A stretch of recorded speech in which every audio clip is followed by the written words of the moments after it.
are affiliated with the Harvard JTB Environmental Health Fellowship program. And this is a program that is sponsored by the JTB Foundation and run out of the Harvard T.H. Chan School of Public Health. With us today are two of the foundation officers from the JTB Foundation, the directors from the Harvard School of Public Health who run this program. 13 of the current cohort, is that the correct number? That the program is a professional development and funding opportunity and research development opportunity for junior faculty as well as researchers that are at federal agencies. It's an early career development opportunity that takes us through 3 years of an experience and bringing us up through being able to do more interesting and complicated and more nuanced research around the social environmental determinants of public health. And so the 12 fellows that are with us today are part of the current cohort, and we also have a number of the senior fellows from the prior cohort that wrapped up a year and a half ago. And one of those senior fellows is Sara Wylie. We are hosting this winter's workshop here at Arizona State University, and so I took this as an opportunity to bring Sara before us as a department that is very interested in science studies and public engagements in science and how we can restructure industrial systems to make them perhaps more responsive to public needs and public concerns. And her work is very much attuned to that. And for those of you who attended my talk last semester, you'll find some very close parallels. And that's because Sara and I have been very good friends and close colleagues for a decade now. I was just recalling that the first time that we met was at the Critical Making Conference in Toronto back in 2010, I believe. And in 2011, we hosted a panel at 4S, which was on STS in practice and critical making as a means of being able to do engaged scholarship, and that turned into a special issue. And I think in some ways that deeply informed what we now know of as the making and doing component of the 4S conference, among other inspirations for that thread. Yeah. So just some brief introductions to Sara. She is an assistant professor who just submitted her tenure portfolio to Northeastern University, so all fingers crossed. Thank you. In sociology and anthropology and health science in Northeastern University's Social Science and Environmental Health Research Institute. For those of you who are familiar with Bill Brown's work, he is the director of that institute and graciously poached Sara and you do amazing work there. She's a co-founder of the Environmental Data Governance Initiative, which is EDGI, which you may have heard of, that emerged just after the Trump administration took office, and we saw large-scale removals of data sets and other kinds of environmental information on federal agency websites. And this was a sort of rapid action response network that emerged across several universities, orchestrated by Sara to try and archive as much of that as possible and create durable resources and that the public can access and utilize long term, and you'll hear some about that today. She is also one of the co-founders of Public Labs, and Public Labs you will probably also hear a little bit about today. Got its roots in doing things like grassroots mapping and low-cost DIY technologies for being able to generate environmental knowledge that grassroots organizations can use in their campaigns. And it's become a model in many ways across our community to think about how you do collaborative science with the public in very equitable and just formations by giving us some of the early models of things like how do you co-publish with community partners? How do you co-fund with community partners? How do you make it so it's a just and equitable research relationship? Last but not least is Sara's recent book, Extractivism. Describes the need to rethink the extractive research systems that both precede and enable extractive industries. It's won multiple awards at this point, including the 2018 Diana Forsyth Prize from the American Anthropological Association, as well as the 2019 Prose Award for Social Science from the Association of American Publishers. I read this with my environmental justice independent reading group last semester, and we all really loved it. And if you have not had the opportunity to read it, I suggest that you do. So with that, I give you Sara. Yeah, thank you very much. Thank you so much. I'm really honored to have the opportunity to speak with you here today, particularly as a school of innovation that's doing so much to think about how to build and engineer differently, for the unprecedented circumstances that we face with a permanently polluted environment that we all study within the JPB Fellowship, and the lived reality of climate change, and how what I'm hoping to talk to you guys about today is the role of hydraulic fracking and the promise of unconventional energy and natural gas as the bridge fuel to a green, low-carbon economy, and really questioning whether or not that reality is actually emerging, and thinking about what enabled that boom, because we have transformed the structure of energy production across the US since the late 90s, early 2000s, drilling thousands of wells, such that we have 17.6 million Americans now living within a mile of an oil and gas well. And so we are capable of rapid, dramatic infrastructural change. And we have built a transformative energy economy, or what was promised to be a transformative energy economy. I'm hoping by the end of this talk, you'll be questioning that as we look at the ways that this unconventional energy has actually re-entrenched oil majors and downstream petrochemical producers that are actually really the backbone of modernity, of the kinds of infrastructural inequalities that pattern international networks of consumption and production, that push the externalities of production onto marginalized communities, and that marginalize communities through the process of data and resource extraction. So how did this rapid transformation happen, which has made America the leading producer of natural gas globally, the leading producer of crude oil globally? It's transforming international dynamics for policy as we outstrip Saudi Arabia for oil production, as we now compete with Russia for natural gas production. How was this achieved? And one of the things that I'm interested in highlighting in this talk today is the way data production and the lack of data production is really key to orchestrating this boom. That while we tend to think about the role of engineering and universities in producing knowledge about the world, the development of the fracking boom is also about the lack of production of knowledge in what we in anthropology describe as agnotology, developing a process of structured forgetting that's actually made it extremely hard to study the environmental health consequences of this energy transformation. And so how has the production of data gaps been instrumental to creating this new energy system across the US? And I've highlighted one data gap here in the shape of Texas, just to illustrate the point that until very recently, Texas didn't share its well data publicly. It was all behind a paywall, and this makes it very difficult to study systematically the industry across states.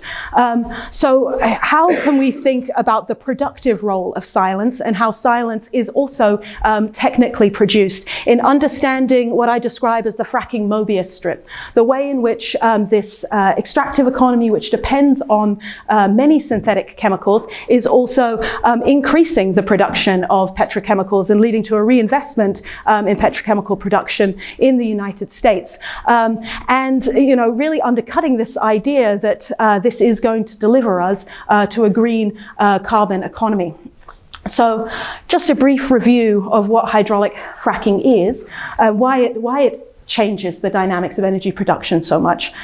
So traditional energy production involved sinking a well into beneath some kind of non-porous capstone that's holding oil and gas under pressure, such that gas or oil would erupt in sort of that classic geyser that we imagine from early Texas oil boom days. And we have tapped out those conventional reserves, but what the US has a lot of is unconventional reserves, which is where oil and gas is trapped within in a kind of porous matrix, and as the industry refers to it as stranded, and needs a lot more help getting to the pipeline. And that help comes in the form of horizontal drilling and hydraulic fracking, both processes that have benefited from a huge amount of federal investment since the 1970s oil crisis, as well as investment by big players in this field like Halliburton and Schlumberger, the leading oil field services companies,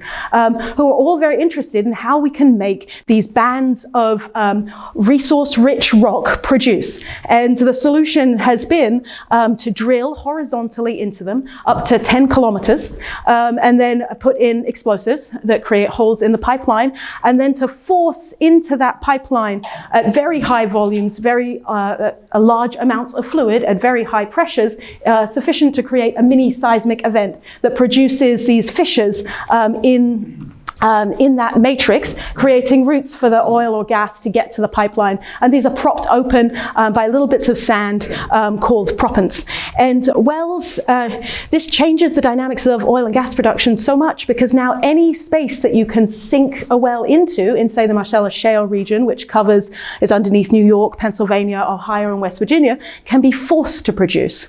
And so wells can be fracked between 3 and 40 times in their life cycle. On average in the US, they're fracked 10 times, with each frack using over 1 million gallons of fluid. So creating an enormous waste stream. You think of 10 million gallons for each of those thousands of wells over the course of a lifetime.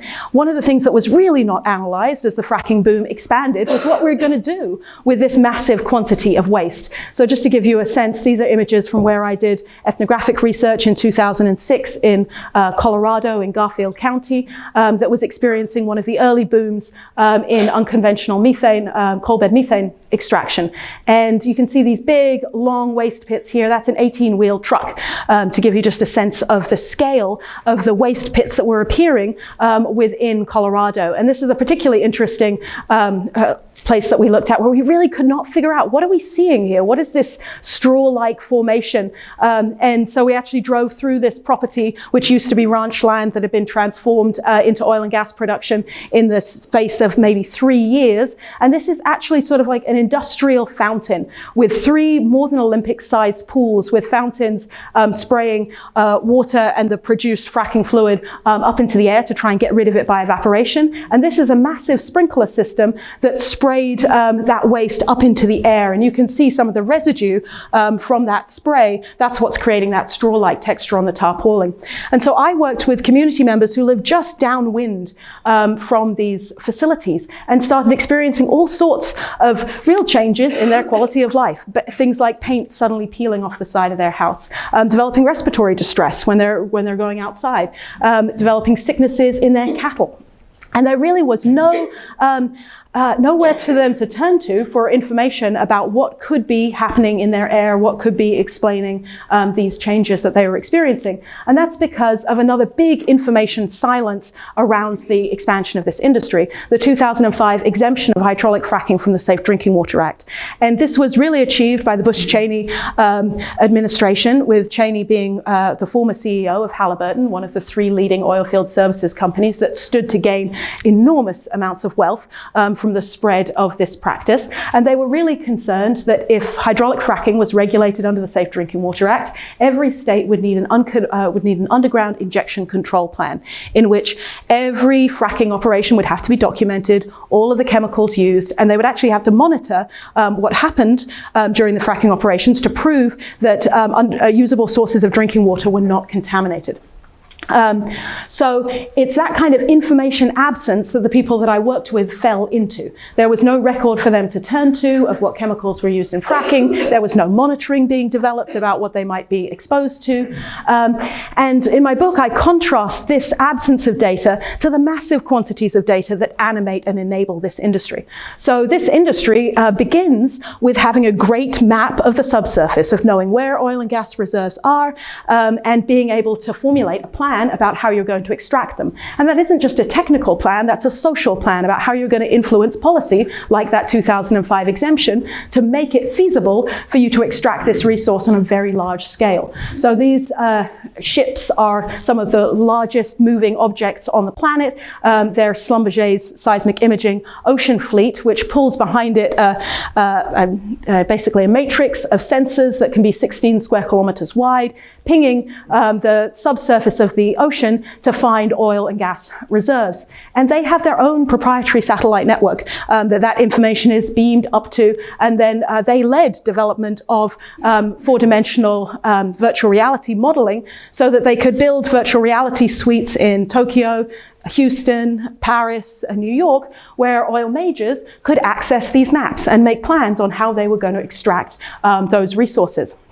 And so, counterposed to that position where you are the owner of a treasure map, you can make a plan for how you're going to access that resource is the experience of landowners who, like Laura Amos, one of the people I worked with in Colorado, who the first she heard of unconventional energy is when a landman appeared at her door and said, we've bought the mineral rights from underneath your property. And we have the dominant estate. So we are going to be drilling on your property.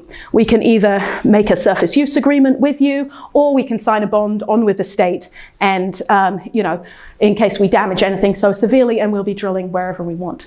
So in this relationship, Laura had no idea that the minerals had been sold underneath her. And this completely changes the economy and the environment that she had her home built on. And she wasn't particularly anti this idea. She is a rural Coloradan. She leads wilderness excursions for business people. She's a mountain lion bow huntress. She was pretty pro drill here and drill now. And so, she was part of this big transformation of oil extraction in the Rifle and Silt area of Colorado until in 2001, her water well exploded, coincident with a fracking operation. And her water was holding as much methane as water can hold at that altitude. There was so much just apparent contamination that the company in charge, Ballard Energy, though they said, well, there's nothing to do with fracking, of course, but we'll provide you some water. And so they provided her water until the visual contamination disappeared. And that process made her much more sensitive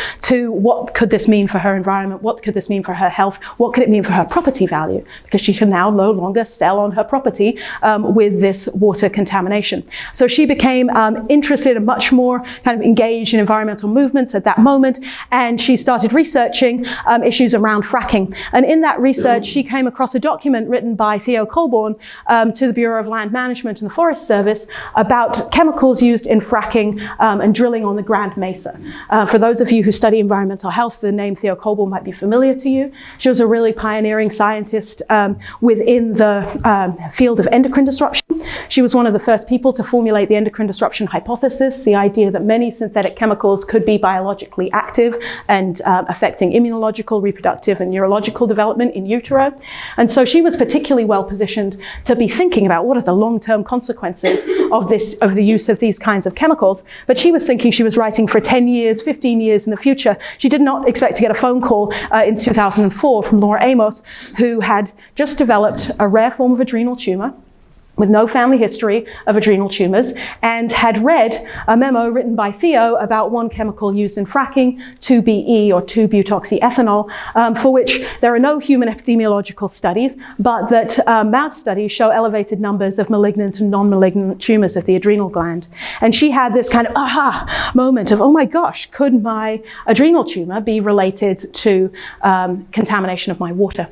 And this, again, is where she fell into one of these information vacuums built around fracking that has helped animate the spread of this practice, where as somebody who has pressing concerns for her own health, her family health, is dealing with medical bills, is looking at declining property, the burden to prove this harm is falling on Laura. And yet none of the supports you might hope to be there to help her make a link between a potential exposure event and her experience are actually there. So in terms of scientific barriers, there is no preservation of water samples, so there's nothing they could go back and test to see if 2-BE was there. As I mentioned before, there's no human toxicological studies on this product that's used very, very widely in Windex, for instance, and yet we have never done human toxicological studies on it. We're dealing with a disease that has a lot of latency, a lot of etiological uncertainty, so many different causes for adrenal tumor, and at this point in time, almost complete academic disinterest to the problem. You know, this isn't a problem that public health researchers are really thinking about in 2004. And so you layer onto that those scientific barriers, the regulatory and legal barriers that she confronted. So a complete absence of state and federal monitoring. Frankly, dismissive regulators, the COGCC at this point in time, which basically regulates the oil and gas industry, was also responsible for looking at its environmental impacts and promoting the boom in fracking. And most of their members come from an industry background. And so she was told, you know, your exposure could have come from Windex.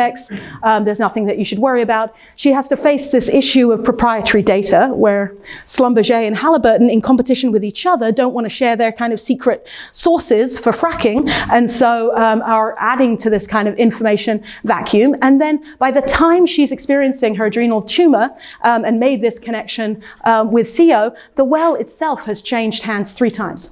And each of the practices of extracting from that well were managed by subcontractual arrangements. So she has this lengthy and costly legal discovery process that eventually shows that 2BE had been used in fracking operations while her water was known to be contaminated, but there's no real way for her to make that connection. And so she has no real option in this space but to contribute to this information vacuum by ending up signing a non-disclosure agreement, which signed away the ability for her to speak specific sentences, to talk about her exposure experiences, and of course participate in an epidemiological study downstream. So what I'm hoping to show you guys with those these cases is the way at multiple scales this industry is set up to be able to make it actually very hard to study its environmental health consequences. And while you might think that academics would be stepping into that breach, in fact, research universities have played a very big role in boosterism around oil and gas. So for instance, MIT's Energy Initiative, this is where I got my PhD. When I returned from working in the field, I suddenly found myself really being much closer to the industry within MIT than I had ever been on the kind of designed periphery in Colorado. Where Schlumberger has its research and development center less than a mile from campus. They have an executive training program with Schlumberger, and they had a very large energy initiative, MIGHTY, that was studying the future of energy. And they were producing reports like this one, which is a white paper. It's not peer-reviewed. It was first produced as a draft. It contained no field studies. It didn't mention chemicals used in fracking at all. It just said there's a big distance between the target space where we're fracking and water, so we don't really need to be worried about contamination, and made enormous claims like the analysis in the study provides confirmation that natural gas truly is a bridge to a low carbon economy. And one of the things my book looks at is the role of these kinds of white papers, as you've seen also in the climate denial movement, in shaping policy and being not necessarily really picked up within an academic space, but being really picked up within policy circles. And here, helping to diffuse the emergence of public debate about health concerns over fracking in 2010, as this was spreading to the Marcellus Shale region. So switching gears here from the data holds, I want to talk about some of the things that were not discussed in that report and that were not really discussed as fracking was spread across the country and now globally. And that is that fracking is extremely beneficial to petrochemical producers. And that's because it dramatically reduces the cost of natural gas. And natural gas accounts for about 70% of the total cost of manufacturing ethylene. So one of the sets of industries that was also poised to benefit from the fracking boom are petrochemical producers. And that's because ethylene is the highest production volume chemical domestically and globally, because it's part of producing a panoply of synthetic compounds, from adhesives to solvents, to textiles, to paints, to coolants, and is used in almost every manufacturing sector. And so what we've seen coincident with the fracking boom is a boom in cracking. And this is industry's own promotional material about the cracking facility being built by Shell in Pennsylvania to benefit from the fracked gas from the Marcellus region. Dow is also a big player in this game. They've invested $6 billion to expand chemical production facilities by 40% in the US. And 5 new steam crackers began operation on the Gulf Coast just last year. So for those of us who work on environmental justice, who understand the experience of fence-line communities and the history of Chemical Alley, this is, or of Cancer Alley, this is really about building more of that legacy. And if you look at who is benefiting from that legacy, the top 10 ethylene producers, it's not surprising that you see Exxon, Royal Dutch Shell, Total, and Chevron as leaders in the production of ethylene. So returning to that compound that Laura was exposed to, 2BE is derived from ethylene and kind of illustrates what I argue in my book, this kind of fracking Mobius strip, where fracking both helps lower the cost of chemical production and is also used in massive quantities in order to extract more natural gas. So for instance, the 2BE has now been used in over 20,000 fracks since 2013 to 2019. In some operations, it's used in just massive quantities. So this is a logarithmic scale, and in one operation here, it's being used in 500,000 pounds. If you aggregate the amount of total 2BE used, it's about 48 million pounds, which, to give you just some sense of the scale, that's 1.5 times the weight of the Brooklyn Bridge. And we don't have any water concentrations or reference concentrations for this as a safe product in water, nor have we really thought about what the life cycle of exposure or studied how this has traveled across the country as fracking has expanded.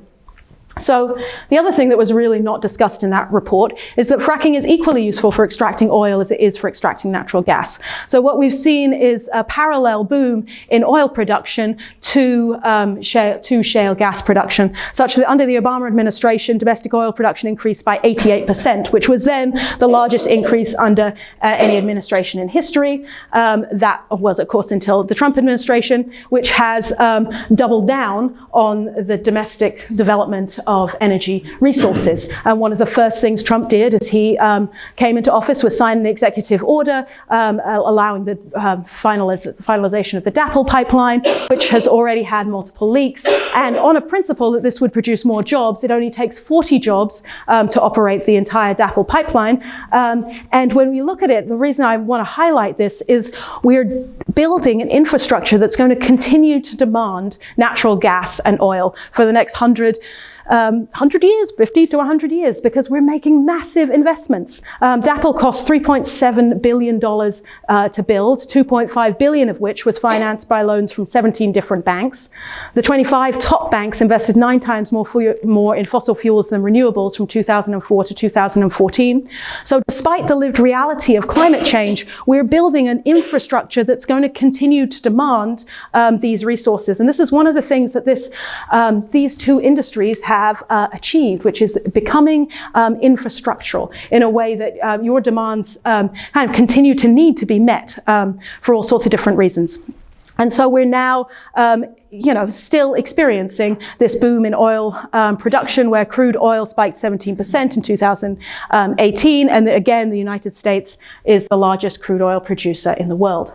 And so looking particularly at Texas, we've had 5 pipelines come online in 2019 to bring oil and natural gas from the Permian Basin, and another 3 coming online in 2020, which perhaps unfortunately oil executives are referring to as a tsunami of oil and a flood of biblical proportions, not unfortunately a response to climate change and thinking about the increased severity of hurricanes and a lived reality of increased flooding.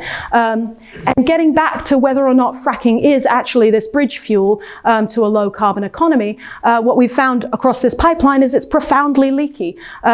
Supply chain emissions of methane are about 60% higher than EPA predicted, and methane is a much more potent greenhouse gas than CO2, about 84 times more potent in its first 100 years in the atmosphere. And Obama, this issue came up under the Obama administration, and they issued regulations to try and reduce methane emissions across the pipeline, which have been largely rolled back. So the question for me as an academic is, how do we begin to intervene in this system? How do we begin to study industrial actors that are as wealthy and as long-lived as nations, but are very rarely the focus of our academic research? We don't have an Exxon department studying its social consequences, studying the environmental footprint of this industry. And how do we begin to grapple with industrial forms that are designed to be unstudyable in many ways? So switching to the last portion of my talk here, I wanted to, end on something encouraging. So discussing how we can design different systems. If these silences are designed, then we can also think about designing spaces to speak into them, and also call responses from these industries. And this is very well illustrated by one group called the Endocrine Disruption Exchange that I describe in my book, who built the first public database of chemicals used in fracking and their health effects. And they compiled all of the information they could find on fracking in Colorado, looked at the soluble and the volatile chemicals, and then they aggregated them together and did a survey of the available toxicological and epidemiological literature and said which of these have skin sense organ, are toxic to skin and sense organs, which of these are cardiovascular toxicants, which of these are brain and nervous system toxicants, which of these are endocrine disruptors.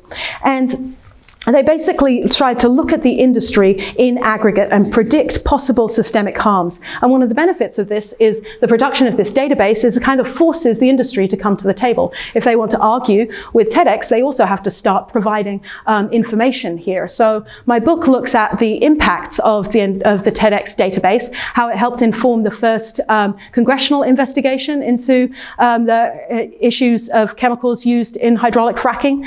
It was one of the first documents that Josh Fox turned to that led him to start doing the documentary films Gasland.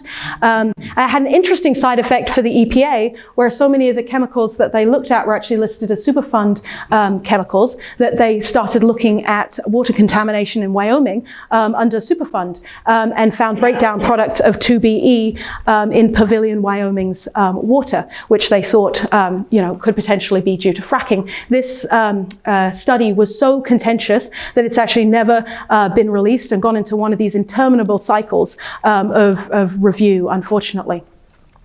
So what the Endocrine Disruption Exchange's work has helped to build is a boom in research on the health effects of unconventional energy that, as of 2017, had shown 6 epidemiological studies showing that people who live in proximity to multiple oil and gas wells and densely drilled shale basins are experiencing an increased incidence of childhood leukemia, asthma attacks, congenital heart defects, low birth weight, and preterm birth, which at first seems really great that we're finally getting these studies. But what does this really mean? It means that 6 communities have had to get sick enough, in statistically significant fashions enough, to provide this data. And this is the surveillance system that we currently work with. We wait for communities to get sick in a mass way before we regulate. And none of that necessarily needed to happen if we design a much more precautionary system from the outset.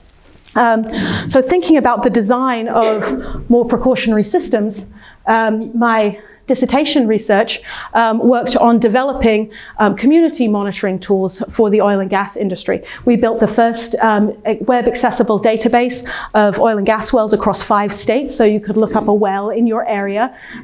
You could read reports that people have written about their experiences. This is a map of some of the complaints that were shared on that database, and people shared all sorts of really interesting stories and resources for each other. I'm just going to highlight one here, a doctor's note that was shared by 3 families who in Colorado who worked with this same doctor, who were noticing the same pattern of experiences: unexplained red rashes, nosebleeds for no apparent reason, headaches, body aches, fatigue, and dizziness. And this doctor submitted this to the Colorado legislature as part of a call for companies to disclose their fracking chemicals. So beyond building systems where people can share their exposure experiences, where people can network with each other, building platforms for popular epidemiology, we can also really increase the ability of frontline communities to develop their own data. And this is some of the work that I have been involved in within founding Public Lab, which came together during the wake of the Gulf oil spill, and there was a flyover ban preventing images for the oil spill circulating into the public. And one of the first things that we did was use massive quantities of dispersants on that oil, and one of the chemicals used in those dispersants is 2BE, and there's been now subsequent studies for divers experiencing 2BE exposure from those dispersants. But very frequently we think if we can just make the problem less visibly apparent to people, it will go away. And so Public Lab developed a low-cost way of communities making their own satellite-like maps called grassroots mapping, which is super DIY. We flew helium balloons and attached digital cameras to them and wrote a piece of open source software so people could stitch their images together. And that was the first public database of maps from the oil spill. And based on that work, we received a Knight Foundation grant to form Public Lab.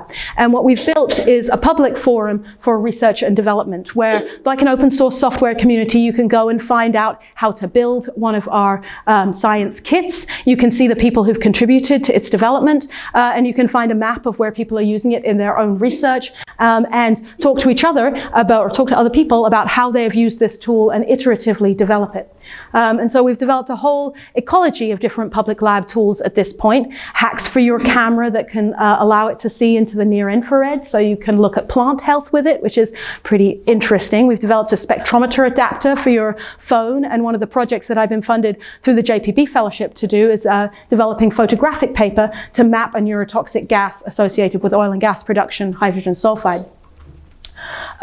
So we can build alternative communities for environmental research. We can build spaces outside of the academy and empower communities to tell their own stories with their own data. So one quick example of that from the southeast of Chicago, where I worked with a community group called Ban Pet Coke, which was particularly concerned about the emergence of these enormous piles of another byproduct from unconventional energy.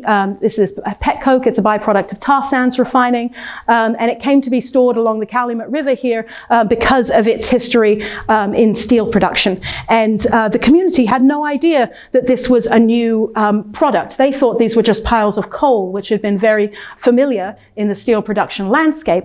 But it's very differently than coal. It gets blown around in these enormous clouds of dust. And so the first the community knew that this new product was being stored right next to them is the spread of these enormous dust clouds that disrupted daily life, caused what people self-reported as increased rates of asthma. And so working with one of my undergraduates who I trained in community-based participatory research and one of my colleagues at MIT, we got small funding for the JPB Foundation's first pot of money to go out there and train them in how to balloon map. And so this was their first chance to peek over the enormous fences that stopped the community from actually being able to see this facility. And so they flew these balloons over the pet coke piles, and they're not amazing images, but these are the kinds of images that they made. And one of the things that I'm really interested in as an anthropologist of science is the way these were community organizing activities. So people brought their kids out, people brought their friends out. You're flying an enormous red balloon, so people think something's going on. They stop to ask you questions. And this became a way for them to build community around their advocacy. And it was part of a really successful campaign that ended up closing that Koch brothers facility that was storing pet coke in that location, and actually led to the banning of open air storage of pet coke in southeast Chicago. So we often have this idea that we need to have a definitive community study showing asthma rates are increased, when really images and personal stories are enough. And how do we build a research infrastructure that supports those rapid outcomes for communities so they don't have to get sick in statistically significant ways before we act? So just turning to one really well-characterized hazard associated with oil and gas production, hydrogen sulfide. This was frequently reported on Well Watch as a problem, people smelling this stinky gas. It's one of the leading causes of occupational injury in the US, and yet there's no low-cost tools for communities to study this problem. The kind of tools, because we configure it as an occupational exposure that we've developed, are very expensive professional devices like the Jerome meter, which costs $15,000, and it's really designed to be used in an industrial context, in a survey at a plant. But if we were trying to design community level tools, what would they look like? How would we design them differently? So we worked with a ranching family in Wyoming who were dealing with 2 old oil wells on their property, which both fed 2 of these waste pits that separate oil waste by gravity alone. So all this does is let this very saline water, produced water that's coming up with the oil, let the heavy oil waste sink to the bottom through a series of 3 pits, and then it's released into their riparian system, which travels through irrigation ditches to their stream. And you can see here that outfall. And they are reporting symptoms of H2S exposure, dizziness,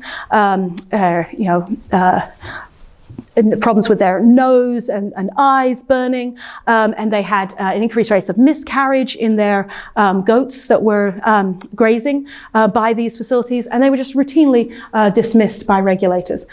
So we collaborated with them and a network of community researchers and tried using photographic paper to map H2S as it migrated from those wells. And we did a very simple thing. We just put out pieces of photographic paper in something that can't get light to it. And photographic paper, because it's a really well standardized sheet of silver, and H2S is corrosive, darkens with exposure to H2S. And so this has been used around volcanoes, and we tried it for the first time around oil wells. And one of the things I'm really interested in is how we can create more charismatic data that helps communities organize and helps them express their problems. And so what we saw here was a real darkening of the photographic paper right by the discharge canal. And we complemented this by doing grab samples of air that found 48 parts per million of H2S in the air right above that discharge canal.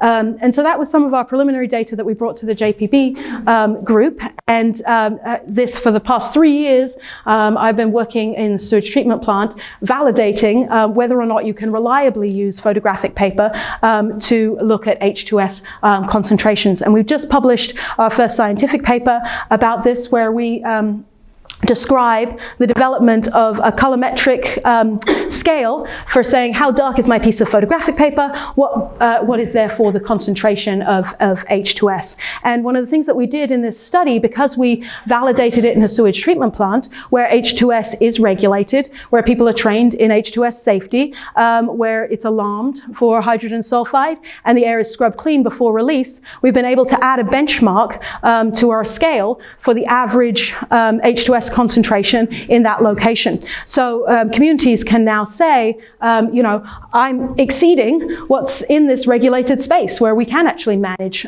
this problem. And so working with communities in Saskatchewan and a network of journalists called The Price of Oil, we did a small scale kind of community pilot study of the photopaper method that resulted in 3 national news stories and has actually led to real material improvement for the people who worked with us on this study. So the people who had the highest readings now have a monitor outside their house for H2S. It immediately got the owners of these wells out there fixing the infrastructure on his property, and it's got some of the leaking wells that we identified remediated. So there was an awful lot of promise towards the end of Obama's administration for really thinking about how this kind of community-generated, community-led science could be embraced throughout the EPA. So the EPA's National Advisory Council for Environmental Policy and Technology authored a report, A Vision for Citizen Science at EPA, that basically called for embracing citizen science as a core tenet of environmental protection. And I was very hopeful at that moment. You recognize a public lab balloon right there in New York, in Brooklyn. And unfortunately, those dreams pretty much evaporated.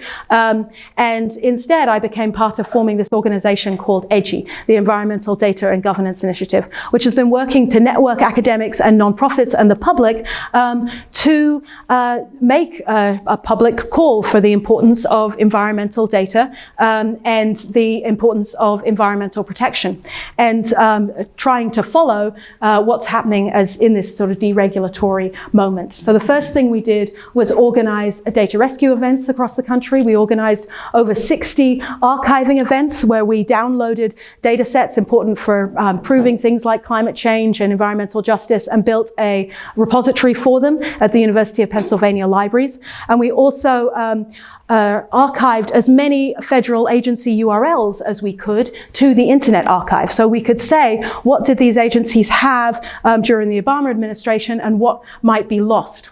And then we organized a monitoring effort, a public monitoring effort where we work with anybody who's interested in working with EDGI to look at changes to federal websites. So we built a piece of custom software called Scanner, where we can look at the differences between two federal websites before and after. And we can say what's disappearing from federal websites. So this is a case where the Department of Interior took down information describing fracking rules. This is a case where the EIA took down all of its climate change information for kids. And one of the things that we highlighted is when EPA itself took down its climate change domain. And then we've organized writing rapid public academic reports. I co-edited this series that interviewed people within the EPA about the experiences of the transition, looked at policy changes in the first 100 days and how it could increase environmental injustice, and then looking systematically at federal websites for the spread of climate denial.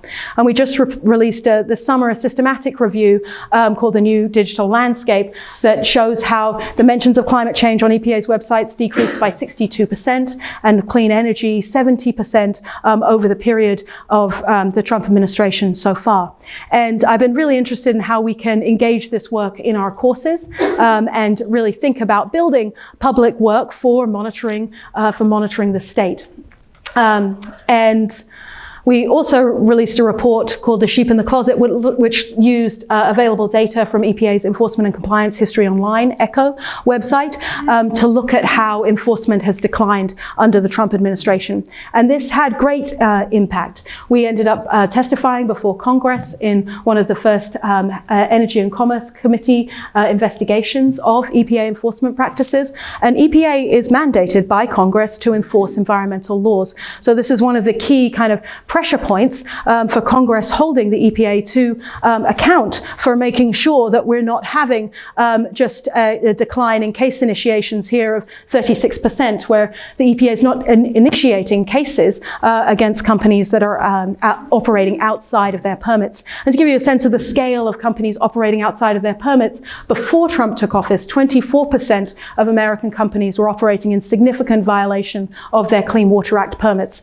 So we often have this faith that enforcement is effectively happening, but very frequently it's not. So I've been also interested in working at local scales to really illustrate that environmental protection isn't necessarily being realized. So this is Chelsea, Massachusetts, which has been described by the EPA as an environmental justice community. Their entire shoreline is zoned for industry, and they store basically all of the jet fuel for Logan Airport and 80% of the heating fuel for the greater Boston area, in these 7 oil storage facilities, 4 of which are owned by one company, Global. And these companies said they weren't violating their Clean Water Act permits, and as we looked on ECHO's website, we could actually find that they were violating their permits. And so we organized a public event where for each of their permit violations, we built a glowing lantern, and each color-coded, each with the company name marked on it, and each color-coded by the particular compound released. So benzene was released here. And then we floated them down the river.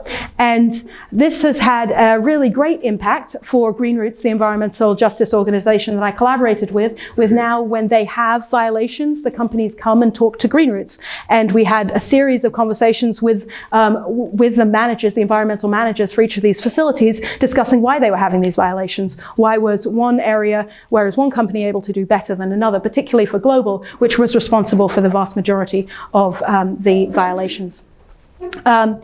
So I'm really interested in how we can think about organizing research collaborations that can investigate some of these enforcement issues. And returning to hydraulic fracking, this is where we currently are with hydraulic fracking, where the work of TEDx and many other organizations created the grounds for companies to actually disclose the chemicals that they're using, but they disclose them to an industry-developed website called Frack Focus that's now been described by 2 studies for it making the data profoundly unavailable for academic research, and described as a case of opaque transparency. But so what could we do with this data is one big question that I kind of wanted to finish on. And returning again to endocrine disruptors, I've been working with a researcher called Gary Allison, who's basically done a Herculean task of cleaning up the Frack Focus database and making it more accessible. And we looked at the total weight of endocrine disrupting chemicals that have been used in fracking since 2013 to 2019. And what we find is that basically 1.7 billion pounds of EDCs has been used in that period, self-reported by industry, and that's about basically 4 times the weight of the Sears, now Willis Tower in Chicago. So that's just a visualization.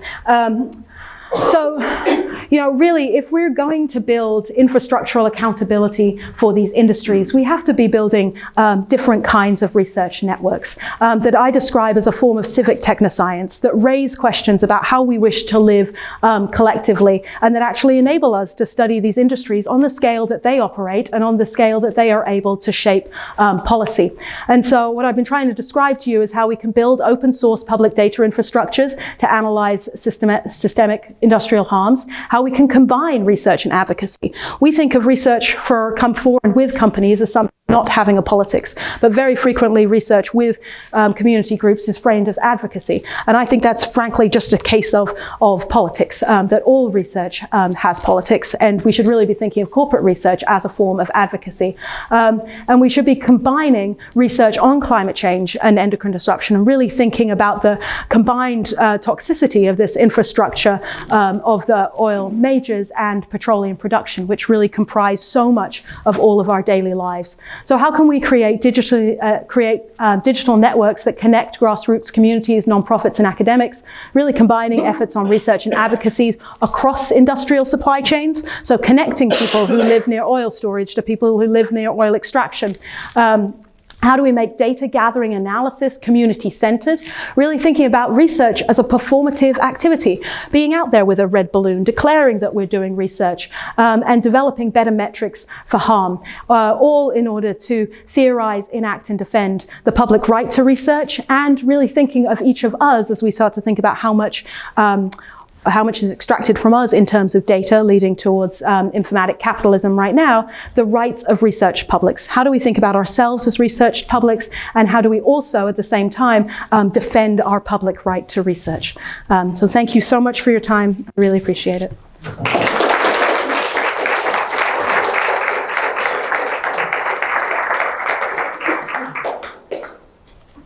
I'm happy to take questions. Yeah. So I'm an environmental sociologist. Yeah. And in my research, I've become an eco-fascist. And I don't go around saying that a whole lot because fascism's got not a great history, but I'm just talking about a really strong environmental state. Right? Mm-hmm. So I guess as you look around the world, or even in the United States, are you seeing correlation between red state, blue state, or strong welfare state versus a more capitalist, even in Europe? We know some states in the US have just completely outlawed fracking because I'm not exactly sure the reasons, but I assume it's because we don't have all the evidence in yet. We're not sure. Yeah. I don't know if you can speak to that. I'm not sure I can speak to that. I can talk a little bit about the places that have successfully banned fracking, so Vermont, but that's largely because there's no resources really to extract there, so that made that relatively easy. And the really sort of impressive one is New York, where the mobilization of New York City residents and all of the people, along the along the water supply for New York City really effectively organized to have a moratorium on fracking in New York State. And that really is an accomplishment that I think is achieved a lot to do through rural-urban coalitions. And TEDx's database was a big part of informing, I think it's Governor Cuomo's analysis of that basically made them decide we should wait on fracking in this watershed. But that has not stopped fracking in Pennsylvania or Ohio or West Virginia, and the waste stream for this, is definitely going to a lot of red states. So Oklahoma, why are we seeing booms in earthquakes in Oklahoma? Why are we seeing booms in earthquakes in Texas? It's because they're receiving the waste supply for fracking and they're re-injecting it underground to try and get rid of it. So yeah, I think there are a lot of red-blue state dynamics here, with frequently red states taking on more of the waste burden, and for blue states more like Pennsylvania. Not that Pennsylvania is exactly blue.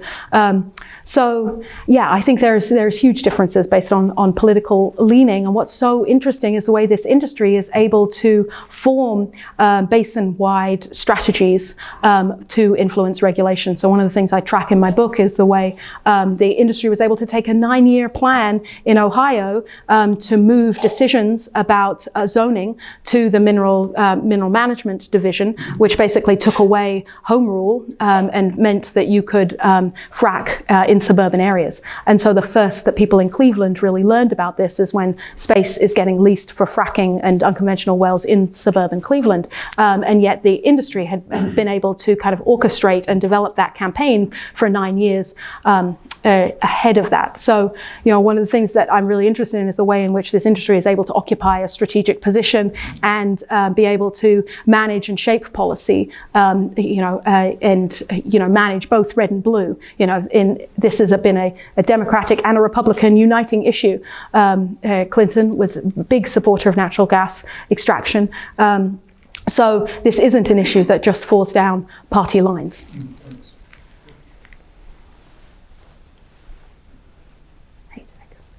This is probably very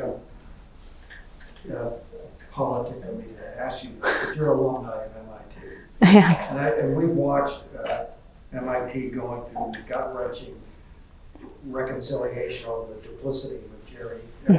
Yep. Right? Yep. What do you see about this connection to energy production versus the compelling arguments about climate change? Have you seen this played out in alumni, and you're close? Do you see it played out on campus? Are these questions being asked at all? I have to say, I got a wise counsel when I was a graduate student that it's very difficult to study your own institution. And so there's a big section of my book that reflects on the difficulties of studying your own institution as a graduate student. And it's one of the reasons why I've very much focused on critical making projects rather than direct policy debates. And what I can say is that the professor that I worked with did not end up getting tenure. And I don't think there is a lot of space for this discourse on campus, and I haven't been involved in trying to build it. To me, that wasn't the space to necessarily have this argument. I would love to see I would love to see some accountability for the outcome of these reports, and I think this frequently happens in academia, where we publish a paper that influences policy, but we're not responsible for the outcomes of that policy or the places where our analysis fell through. And so I would love to see that be revised, but I really have not chosen to kind of take on that space, in part because I really wanted to graduate.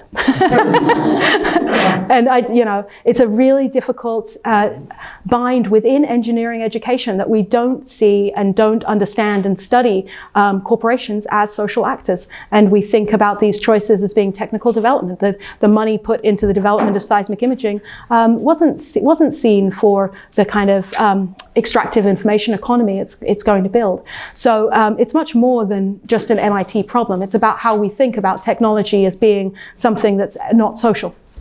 We don't try and evaluate its social consequences effectively. Yeah. This sort of goes back to the political question in terms of have you seen, it's ironic that you mentioned a lot of the environmental impacts fall on red states that have these independent ideologies, small government ideologies, and they're so gung-ho on leaning that way that they don't realize that they're being negatively impacted. Similar to the case study of the woman that you initially interacted with, right? Yeah. And so have you seen sort of shifts in perspective when traveling across the country, engaging with communities or individual residents around some of these larger issues, that the lack of government is or lack of regulation is harming them more than sort of big government and federal or more regulation? Yeah, and I would love to try and figure out how to speak more to those audiences. And it's one of the reasons why I'm really interested, in this frack focus analysis, is that I think we could really map state by state and look at what chemicals have been used where is it being disposed of, and trying to build awareness within these communities about the role they are playing with the dumping and Dixie role. Again, Bullard's work was so foundational to environmental justice movement, and how do we reinvigorate and that scholarship and make this an environmental justice issue, and also make it an issue for poor white communities too, who are also really impacted. And one of the things that I have found is this just really fragments communities, because where you have, I showed you a case with Laura where she doesn't own her mineral rights, but her neighbor, who's got a very large ranch, owns all of the mineral rights beneath him. And so he's positioned to get enormous quantities of royalties and just move away. And so kind of abandon the property from another perspective, that he doesn't have to deal with the health consequences in that space. And so, it really does, I play with this kind of metaphor a lot in my communities, is the way this fractures communities and really aggravates existing socioeconomic divisions. And how to talk to people about that, I have not necessarily figured out. And Kirk's experience with Frack Tracker has done a lot more organizing in Pennsylvania on the ground, trying to change community perspectives. I don't know if you have any thoughts on. I think that you hit on some of the undertones in that when people find themselves in the direct crosshairs of the industry in ways that they didn't previously expect, it creates new kinds of alliances that previously maybe not would have been possible. Yeah. Right. That bridge political lines. Yeah. And lots of social isolation. Like the work that we've been doing in Saskatchewan, one of the really interesting things is there's been a sort of culture of silence around oil and gas there, because everybody's brother, sister, family members have been part of the oil industry. It's been a long legacy in that community. It's been there a lot longer than researchers turning up, but people were concerned about H2S. And so we worked with the network of journalists to identify 5 different families who didn't want to talk to each other at all to do monitoring on their property. And then when we're giving them their data back, they're like, well, we're amazed to see that there's 4 other people who share this concern in my neighborhood, and expressing a kind of relief that they're not alone. And so we're writing about and trying to think about how can we build that as a community building experience. So in the next round of work, how can we go back to them now and see if they want to get together and talk to each other, and in the way in which recognizing a shared space of risk can become a new formulation for social organizing, and how can we build tools that help people recognize the collectiveness of these experiences and bring them together in a safe space where they can. And one of the reasons why this news coverage was so successful is that one of the leading figures in this community, who's tied to a large distributed family, had the worst impacts on our corrosion and H2S scale. So he actually decided to flip and speak to the media. He came out talking about his exposure, what happened on his property, and his now concerns. And he now has monitors on his property, and it's made it much more speakable in his community to have these concerns by virtue of his social position. So I think there's a big role for citizen science to play in helping people understand and being empowered to study their environmental conditions and recognize them as collective. Yeah. This will have to be our last question, and we need to shuttle all of you up to your next event. I'm wondering if you can speak at all in our short amount of time about any pushback you've gotten academically, from the industry, or even have you ever felt personally unsafe given what you do? No, I'm not. I think I've had a real. I think we experience a fear about this kind of research and tell a lot of like boogeyman stories, and to some degree I've sort of expected it. On the other hand, I really haven't experienced it. I've really benefited from this fellowship. I've really benefited from working with people like Phil Brown, who've cut a lot of this path and built a space for this kind of scholarship. And the STS community has really rallied around the idea of doing much more critical making within my field. So I think I've really benefited from being in part of a changing wave of perspective as these crises become just so much more apparent. As people, we've got 1/3 of drinking water in the US people think is contaminated with PFAS. Everybody's now seeing BPA-free bottles. The amount of literacy that we actually have about toxic exposure, we've got 17 million Americans living around oil and gas wells. So I think to some degree this is becoming a lot more speakable, and climate change is becoming just profoundly undeniable. I think, and when I get those concerns, I also think like, hey, it's not my water that's contaminated. It's not my property that I can't sell. It's not my daughter that I have to worry about for, what the impacts are. So I just think the risks are being borne by other people, and it behooves us to try and step up and speak in spaces that they, Laura Amos literally cannot anymore.